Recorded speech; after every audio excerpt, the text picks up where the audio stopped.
সদস্য জনাব আব্দুল্লাহ আল কায়সার, নারায়ণগঞ্জ ৩।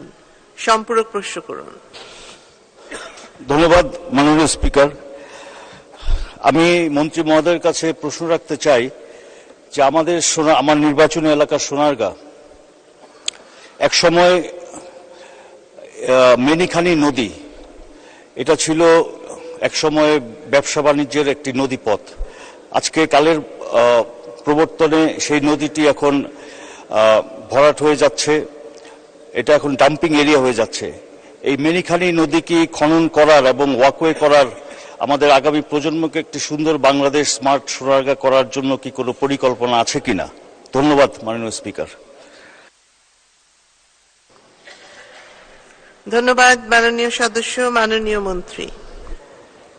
মাননীয় স্পিকার, আপনাকে ধন্যবাদ।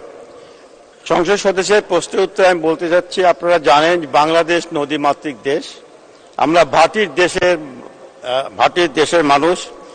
আমাদের উজান থেকে প্রতি বর্ষা মৌসুমে 1.2 বিলিয়ন টন সেডিমেন্ট আমাদের উপর বাংলাদেশে নেমে আসে এবং প্রতিনিয়তই আমরা দেখতে পারি যে বিভিন্ন নদ নদীগুলো ভরাট হয়ে যাচ্ছে।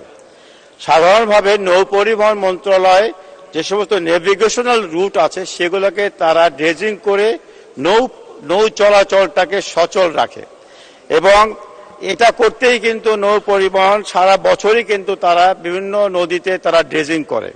আমার দৃঢ় বিশ্বাস এই নদীটির বিষয়ে যদি আপনারা একটা ডিও লেটারের মাধ্যমে নৌ পরিবহন প্রতিমন্ত্রী বরাবর একটি ডিও লেটার দেন, তো অবশ্যই যদি এটা নৌ চলাচলের রুট হয়ে থাকে তাহলে তারা এটা ড্রেজিং এর মাধ্যমে তারা এটাকে সচল করবে।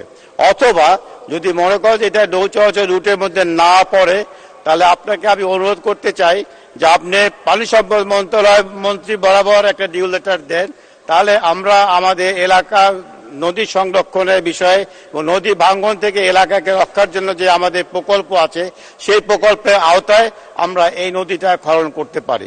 ধন্যবাদ মাননীয় স্পিকার। ধন্যবাদ মাননীয় মন্ত্রী।